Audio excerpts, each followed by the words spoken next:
Novel ہے جان بحران by same Asif, episode number 41۔ سب لوگ پریشانی سے آئی سی یو کے باہر بیٹھے تھے، دعائیں مانگ رہے تھے جب ایک نرس آئی سی یو سے باہر نکلی۔ زوبیہ آفریدی کے ساتھ آپ لوگ ہیں؟ جی ڈاکٹر، کیا ہوا؟ انہیں بلڈ گروپ کی ضرورت ہے، آپ جلدی سے او نیگیٹو بلڈ گروپ ارینج کر دیں۔ نرس کی بات سنتے بحران فوراً بولا تو نرس نے جواب دیا۔ تبھی سہیل اٹھتا آگے بڑھا، میرا او پازیٹیو ہے، میرا لگ جائے گا کیا؟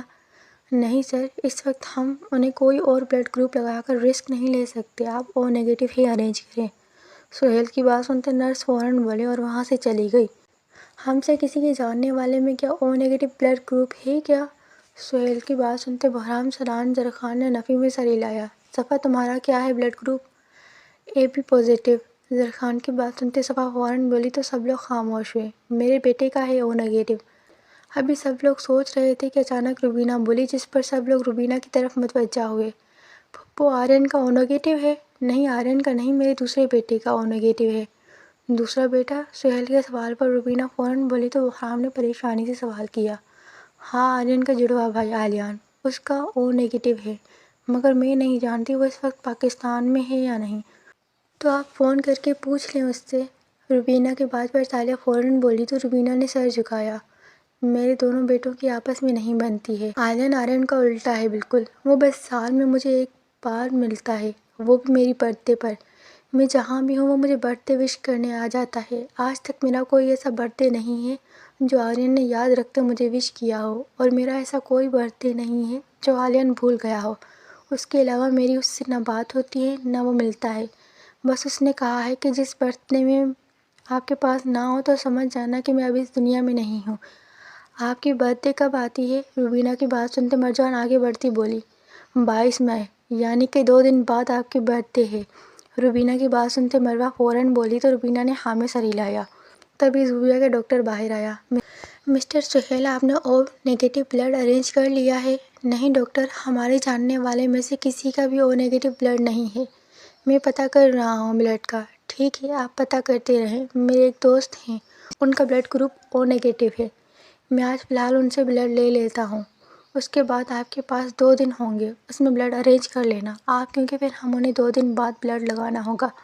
ڈاکٹر کے سوال پر سہیل نے جواب دیا تو ڈاکٹر فوراً بولا اور اندر چلا گیا۔ اس کے بعد زوبیہ کو بلڈ دے دیا گیا۔ زوبیہ کی طبیعت بہتر ہونے کی خبر سن کر سب لوگوں نے شکر ادا کیا۔ پھر سہیل اٹھتا روبینہ کے پاس آیا۔ پھپھو آرین کب آتا ہے آپ کے پاس؟ وہ جس دن میری برتھ ڈے ہوتی ہے اس دن رات 12 بجے آتا ہے، جب 22 مئی شروع ہوتی ہے۔ سہیل کے سوال پر روبینہ نے فوراً جواب دیا تو سہیل کچھ خاموش ہوا۔ اب انہیں عالیان کا انتظار تھا جو کل رات 12 بجے روبینہ کو برتھ ڈے وش کرنے آئے گا۔ زوبیہ کے ہوش آنے کے بعد زوبیہ کو کمرے میں شفٹ کر دیا گیا تھا اور اس وقت سب لوگ اس کے پاس کمرے میں بیٹھے تھے۔ زوبیہ اب کیسی طبیعت ہے؟ ٹھیک ہوں پھپھو۔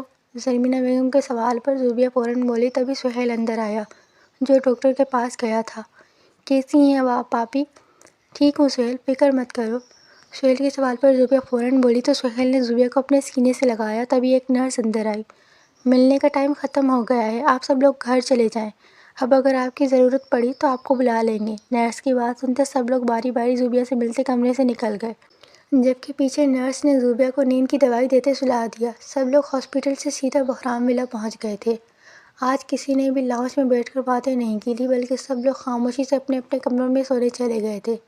اگلے دن سب لوگ بجھے دل سے ناشتہ کر کے ہاسپٹل پہنچ گئے تھے۔ سارا دن ہاسپٹل میں زوبیہ کے پاس گزارنے کے بعد سب لوگ آج کچھ تسلی میں گھر آئے تھے، کیونکہ ڈاکٹر نے انہیں کہا تھا کہ اب زوبیہ کافی حد تک بہتر ہے۔ آج سب لوگ ہاسپٹل سے واپس آ کر لاؤنج میں بیٹھے باتیں کر رہے تھے جب صفا لاؤنج میں داخل ہوتی مسکرائی، آ جائیں سب کھانا کھا لیں۔ صفا کی بات سنتے سب لوگ اٹھتے کھانا کھانے ٹیبل پر آ گئے۔ کھانے کے بعد ادا نے سب کو چائے پلائی۔ آج 12 بجے عالیان آئے گا، سب لوگ یاد رکھنا، ہر بار وہ خالہ کو سرپرائز دیتا ہے، اس بار ہم اسے سرپرائز دیں گے۔ مرجان کی بات سنتے تالیہ فوراً بولی تو سب لوگ مسکرانے لگے۔ 12 بجنے میں 15 منٹ ہیں، دیکھو وہ کب آتا ہے۔ سہیل کی بات سنتے سب لوگ ایک بار پھر باتوں میں مصروف ہوئے۔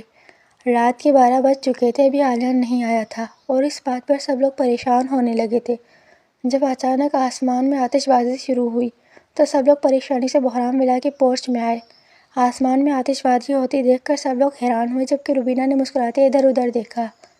عالیان، ماں کی جان، کہاں ہو تم؟ روبینہ کی بات سنتے سب لوگ پریشان ہوئے۔ تب ایک لڑکا جو دکھنے میں ہو بہو آرین جیسا تھا بحرام کی گاڑی کے پیچھے سے باہر نکلتا آیا اور اس نے پھر روبینہ کو پیچھے سے گود میں اٹھاتے گول گھمایا تو روبینہ ہنسنے لگی۔ آرین میرا بچہ، ہیپی برتھ ڈے ماں۔ روبینہ کی بات سنتے آرین مسکراتے بولا تو روبینہ نے آرین کے ماتھے پر بوسہ دیا۔ آرین میری جان کا ٹوٹا، کب سے انتظار کر رہی تھی میں تمہارا۔ ماں آئی لو یو سو مچ۔ دیکھیے میں آپ کے لیے کیک لایا ہوں، چلے آئیں کٹ کریں کیک کو۔ روبینہ کی بات سنتے آرین فوراً بولا تو روبینہ نے مسکراتے اسے ہاتھ سے رکنے کا اشارہ کیا۔ پہلے خالہ سے تو مل لو۔ خالہ؟ کون سی خالہ؟ روبینہ کی بات سنتے آرین پریشانی سے بولا تو روبینہ نے سب کو آرین سے ملوایا۔ اپس، یہاں تو بندے زیادہ ہیں، میں تو چھوٹا سا کیک لایا تھا ماں۔ کوئی بات نہیں بحرام، دوسرا منگوا لیتا ہے۔ نہیں، میں پیسے دیتا ہوں۔ آرین سب سے ملتا روبینہ سے بولا تو زرمینہ بیگم نے مسکراتے جواب دیا، جس پر آرین فوراً بولا تو بحرام نے فوراً کامران کو کیک لینے بھیجا۔ 10 منٹ کے بعد کامران کیک لے کر آیا، مگر بحرام کے منع کرنے پر آرین کی لاکھ کوششوں کے باوجود بھی کامران نے آرین کو نہ پیسے بتائے نہ اس سے پیسے پکڑے۔ پھر ادا اور صفا نے دونوں کیک لاؤنج کی ٹیبل پر لا کر رکھے۔ بھابی نائف لے آئیں۔ آرین کے ادا کو بولنے پر ادا مسکراتی نائف لے آئی، جبکہ بحرام اور زرخان نے ایک دوسرے کو دیکھا۔ وہ واقعی آرین سے مختلف تھا۔ آرین ادا کو ہمیشہ عجیب نظروں سے دیکھتا تھا، جبکہ آرین نے صفا اور ادا کو نظر بھر کر بھی نہیں دیکھا تھا۔ آرین ہمیشہ ادا کو ادے جان یا بیوٹی بلاتا تھا، جبکہ آرین ادا کو بھابی بلا رہا تھا۔ آرین ہر وقت اس طاق میں ہوتا تھا کہ کب ادا اکیلی ہو اور وہ فوراً ادا کے سر پر سوار ہو جاتا تھا، جبکہ آرین کو صرف روبینہ سے مطلب تھا، باقی کون کیا کر رہا ہے اسے کوئی دلچسپی نہیں تھی۔ آرین اور آرین کے موازنہ کرنے کے بعد بحرام کو کچھ تسلی ہوئی کہ اس کی بیوی محفوظ ہے۔ روبینہ کے کیک کاٹنے کے بعد سب نے انہیں برتھ ڈے وش کیا اور پھر سب نے مل کر کیک کھایا۔ آرین، مجھے تم سے ایک بات کرنی تھی۔ میرے رکنے کے سوا ماں کچھ بھی بولیں۔ سہیل کی بہن ہاسپٹل میں ایڈمٹ ہے اور اسے او نیگیٹو بلڈ کی ضرورت ہے۔ تمہارا او نیگیٹو بلڈ ہے، میں چاہتی ہوں تم اسے بلڈ ڈونیٹ کرو۔ روبینہ کی بات سنتے آرین فوراً بولا تو روبینہ نے پریشانی سے جواب دیا، جس پر آرین نے ہاں میں سر ہلایا۔ ٹھیک ہے ماں، میں بلڈ دے دوں گا۔ میں چاہتی ہوں کہ اب تم میرے پاس رک جاؤ، آپ جانتی ہیں یہ ناممکن ہے۔ آرین اور میں ایک چھت کے نیچے نہیں رہ سکتے، آپ اسے ہر لڑکی کی زندگی برباد کرتے دیکھ سکتی ہیں، میں نہیں دیکھ سکتا، ریئلی سوری۔ آرین کی بات سنتے روبینہ ایک بار پھر بولی تو آرین فوراً بولا، جس پر روبینہ کچھ خاموش ہوئی۔ چلو اٹھو سب لوگ، سو جاؤ، صبح ہاسپٹل بھی جانا ہے۔ نائمہ کی بات سنتے سب لوگ مسکراتے اپنے اپنے کمروں میں چلے گئے۔ سب لوگ اس وقت ہاسپٹل میں موجود تھے۔ آرین کا بلڈ زوبیہ سے میچ کرتے زوبیہ کو آرین کا بلڈ ٹرانسفر کیا جا رہا تھا۔ آرین بیڈ پر لیٹا زوبیہ کو دیکھ رہا تھا، جو مسکراتی سب سے باتیں کر رہی تھی۔ آرین کو زوبیہ پہلی نظر میں ہی پسند آ گئی تھی اور وہ اس سے شادی کرنے کا ارادہ کر بیٹھا تھا۔ زوبیہ خود پر آرین کی نظریں محسوس کرتے ہوئے بھی اسے اگنور کر رہی تھی۔ وہ اسے آرین ہی سمجھ رہی تھی، جو زوبیہ کی نظر میں ایک اچھا انسان نہیں تھا۔ زوبی، اس سے ملو، یہ میرا دوسرا بیٹا ہے، آرین کا جڑواں آلیان۔ مجھے لگا یہ آرین ہے۔ نہیں، میں آرین نہیں ہوں، میرے پاس اس کی شکل ہے بس، باقی ہم دونوں بھائی بہت مختلف ہیں ایک دوسرے سے۔ روبینہ کی بات پر زوبیہ فوراً بولی تو آلیان نے مسکراتے جواب دیا، جس پر زوبیہ ہلکا سا مسکرائی۔ تبھی ڈاکٹر اندر آیا۔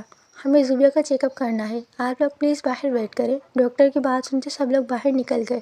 تقریباً 10 منٹ بعد ڈاکٹر زوبیہ کے کمرے سے نکلتا اپنے کمرے میں چلا گیا اور پھر اس کے پیچھے پیچھے بحرام اور سہیل بھی چلے گئے، جبکہ باقی سب واپس کمرے میں آ گئے۔ چند لمحوں بعد بحرام اور سہیل بھی کمرے میں آئے تو سہیل نے آگے بڑھتے زوبیہ کا ہاتھ پکڑا۔ چلو آپی، آپ کو ڈاکٹر نے ڈسچارج کر دیا ہے۔ سہیل کے مسکرا کر بولنے پر زوبیہ بھی ہلکا سا مسکرائی اور پھر سب لوگ زوبیہ کو لیتے آفندی ہاؤس آ گئے۔ گھر پہنچتے ہی مرجان نے سب کے لیے کھانا تیار کیا، جسے سب نے مزے سے کھایا۔ پھر زرخان اور صفا سب کو اپنی طرف سے کلوک ٹاور پر دعوت کا انویٹیشن دیتے گھر آ گئے۔ آرین کہاں گیا؟ ابھی تو یہیں تھا۔ بحرام ولا پہنچتے ہی سب لوگ چینج کرتے لاؤنج میں آ کر بیٹھے تو دائمہ فوراً بولی، جس پر سب لوگ ان کی طرف متوجہ ہوئے۔ آرین سر کچن میں ہے۔ رضیہ کی بات سنتے سب لوگ حیران ہوتے اٹھ کر کچن میں آئے، جہاں آرین کھڑا فروٹس کاٹ رہا تھا۔ آرین، یہ کیا کر رہے ہو بیٹا؟ ماں، وہ میری نظر فروٹس پر پڑی اور جب بھی میں فروٹس کو دیکھ لیتا ہوں اس کے بعد خود کو فروٹ ٹرائفل بنانے سے روک نہیں پاتا، سوری۔ بحرام، میں بس یہاں پانی پینے آیا تھا اور میں نے تمہارے فروٹس بغیر اجازت لے لیے۔ اگر ہم سب کو بھی فروٹ ٹرائفل کھلاؤ گے تو میں تمہیں معاف کر دوں گا، ورنہ نہیں کروں گا۔ روبینہ کی بات سنتے آرین فوراً بولا تو بحرام نے مسکراتے جواب دیا۔ پھر آرین نے سب کے لیے فروٹ ٹرائفل بنایا، جسے سب نے بہت شوق سے کھایا۔ مجھے ایک باؤل اور ملے گا وتھ ایکسٹرا میٹھا؟ ادا اپنا باؤل خالی کرتی آرین کے سر پر پہنچتی معصوم شکل بنا کر بولی تو آرین نے پریشانی سے ہاں میں سر ہلایا۔ بھابی، میں ایکسٹرا میٹھا دے دیتا ہوں۔ مگر زیادہ میٹھا طبیعت خراب کر دیتا ہے۔ بحرام مجھے ایکسٹرا میٹھے والا ٹرائفل کا باؤل چاہیے، یہ نہیں دے رہے۔ آلن کی بات سنتے ادا نے اونچی اونچی روتے بحرام کو شکایت لگائی تو آلن حیران ہوا۔ بحرام میں نے منع نہیں کیا، بھابھی کو میں نے بس کہا زیادہ میٹھا طبیعت بگاڑ دیتی ہے۔ بحرام کو مسکراتے اٹھ کر اپنی طرف آتا دیکھ کر آلن پریشانی سے بولا تو بحرام نے اشارے سے اسے تسلی دی۔ جانے بحرام، آپ کو جتنا میٹھا لینا ہے لے لیں، منع تھوڑی کیا ہے کسی نے آپ کو، دیں مجھے زیادہ میٹھے والا۔ بحرام کی بات سنتے ادا ہاں میں سر ہلاتی آلن کو بولی، تبھی زرخان اور صفا اٹھ کر آلن کے پاس آئے۔ بھائی ٹینس نوٹ، شی از پریگننٹ۔ ہاں، اور بھابھی کے موڈ سوئنگز آن ہیں، اس لیے یہ سب ہو رہا ہے۔ کنگریٹس۔ زرخان کی بات مکمل ہوتے صفا بولی تو آلن ہلکا سا مسکرایا اور پھر بحرام کی طرف دیکھتی بولا تو بحرام نے ہاں میں سر ہلایا۔ پھر آلن نے ادا کو دیکھا جو اسے ٹرائفل دینے کا اشارہ کر رہی تھی تو آلن نے مسکراتے ٹرائفل ڈالا۔ میٹھا آپ بتاتے کتنا ڈالوں؟ آلن ادا کو کہتا شیرے کی چمچ بھر کر باؤل میں ڈالی جو عام ٹرائفل سے 3 گنا زیادہ تھی، مگر ادا کو کچھ نہ بولتے دیکھ کر آلن نے پھر ایک چمچ بھرا۔ بس بس بس۔ ابھی آلن نے شیرہ ڈالنا شروع ہی کیا تھا کہ ادا دونوں ہاتھ بڑھاتے بولی، جس پر آلن نے ہنستے ہوئے ادا کو بائل پکڑایا تو ادا نے ایک چمچ منہ میں ڈالا۔ یم، مزہ آ گیا، یہ باقی کا میرے لیے پیک کر کے رکھ دیں۔ ادا کی بات سنتے سب لوگ ہنسنے لگے تو آلن نے بھی ہنستے ہوئے ہاں میں سر ہلایا اور پھر سب کے ساتھ زیادہ صوفوں پر بیٹھا۔ آلن تم کب تک یہاں ہو؟ میں کل صبح نکل جاؤں گا۔ نہیں، میرے بھیا کی شادی ہے نیکسٹ منتھ، آپ شادی کھا کر جانا پلیز۔ زرخان کی بات سنتے آلن مسکراتے بولا تو ادا نے فوراً جواب دیا، جس پر آلن نے ہاں میں سر ہلایا تو روبینہ بھی خوش ہو گئی۔ کل ہم لوگ دعوت کر رہے ہیں مرجان اور سہیل، تالیہ اور سنان بھائی کی شادی کی، تم بھی انوائٹڈ ہو اس پر۔ ارے نہیں یار، تم لوگوں کی فیملی دعوت ہے، میں کیا کروں گا؟ بھائی جان آپ بھی فیملی میں آتے ہیں اور آپ لازمی چلیں گے۔ بس۔ زرخان کی بات سنتے آلن فوراً بولا تو زرخان نے فوراً جواب دیا، جس پر آلن نے ہاں میں سر ہلایا تو سب لوگ مسکراتے اپنے اپنے کمروں میں چلے گئے۔ ادا اور بحرام بھی اپنے کمرے میں آئے تو ادا بیڈ پر آلتی پالتی مارتی بیٹھ گئی اور بحرام کی طرف دیکھا۔ بحرام، مجھے بھوک لگی ہے۔ ابھی تو تم نے کھانا کھایا، پھر ٹرائفل کھایا، ابھی بھی بھوک لگی ہے؟ ادا کی بات سنتے بحرام جھٹکے سے مڑتا ادا کی طرف آیا اور اس سے سوال کر گیا، جس پر ادا نے زور زور سے ہاں میں سر ہلایا۔ نہیں، کچھ نہیں ملے گا، سو جاؤ۔ بحرام، جانے بحرام، نہیں ملے گا، بس آؤ ہم سوتے ہیں۔ بحرام کی بات سنتے ادا نے کچھ کہنا چاہا جب بحرام اس کی بات کاٹتا بولا تو ادا منہ بناتی بحرام کے سینے پر سر رکھتی لیٹی اور پھر چند لمحوں میں سو گئی تو بحرام نے سکھ کا سانس لیتے آنکھیں بند کی اور جلد ہی سو گیا۔ صفا جو پرپل رنگ کا ٹراؤزر شرٹ پہنے ڈریسنگ کے سامنے کھڑی بازوؤں پر لوشن لگا رہی تھی، اپنی کمر سے پیٹ تک کھسکتی ہوئی انگلیوں کے لمس پر ہلکا سا کسمسائی۔ زار چھوڑے کیا کر رہے ہیں؟ رومانس کر رہا ہوں جانے زار۔ صفا کی مسکرا کر سوال کرنے پر زرخان نے مسکراتے ہوئے جواب دیا اور پھر اسے کمر سے پکڑتے مڑتا اپنی طرف کر گیا۔ آپ کو رومانس کے سوا کچھ آتا بھی ہے؟ ہاں الحمدللہ، مگر تمہیں دیکھ کر سب بھول جاتا ہے سوائے رومانس کے۔ بدتمیز، چھوڑے مجھے۔ زرخان کی بات سنتے صفا اس کے کندھے پر تھپڑ مارتی بولی تو زرخان نے صفا کو گود میں اٹھاتے بیڈ پر لٹایا اور پھر خود بھی اس کے ساتھ لیٹتا اس کے بالوں میں ہاتھ پھیرتا اس کی زلفوں سے کھیلنے لگا اور پھر چند لمحوں میں نیند کی وادیوں میں دونوں اکٹھے گم ہو گئے۔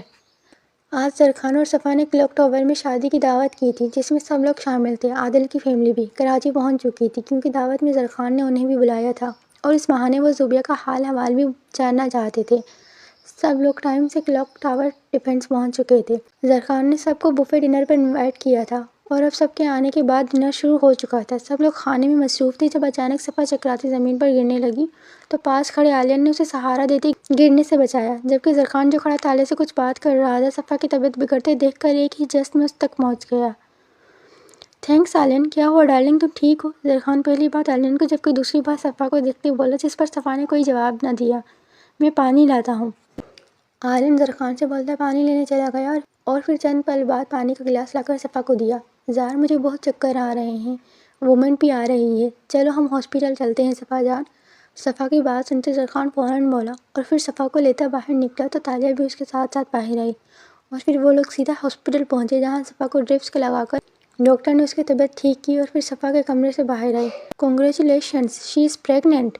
ڈاکٹر کی بات سنتے زرخان خوش ہو گیا تو ڈاکٹر وہاں سے چلی گئی۔ پھر زرخان اور تالیہ کمرے میں آئے جہاں صفا بیڈ پر بیٹھی اپنی ڈرپ اتروا رہی تھی۔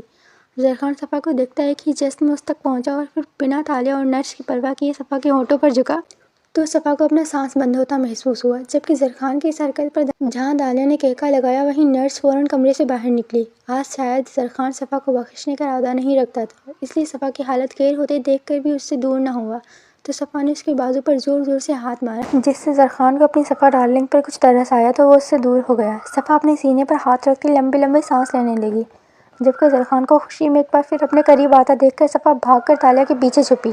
تالیہ آپ ہی بچائیں پلیز، صفا لمبی لمبی سانس لیتی بیچ میں بولی تو تالیہ نے زرخان کو دیکھتے نفی میں سر ہلایا، جس پر زرخان کا منہ بنا تو تالیہ زرخان کو اگنور کرتی مڑی۔ مبارک ہو صفا جان، تالیہ کی بات سنتے صفا ہلکا سا مسکرائی تو تالیہ نے پیار سے اپنی دوسری ننھی بھابھی کو سینے سے لگایا۔ تبھی زرخان آگے بڑھا، یار میں نے تو مبارک نہیں دی اپنی جان کو۔ نہیں مجھے نہیں چاہیے آپ کی مبارک، سنبھال کر رکھیں، آپ بھول جاتے ہیں ہم پاکستان میں ہیں، کہیں بھی کبھی بھی شروع ہو جاتے ہیں۔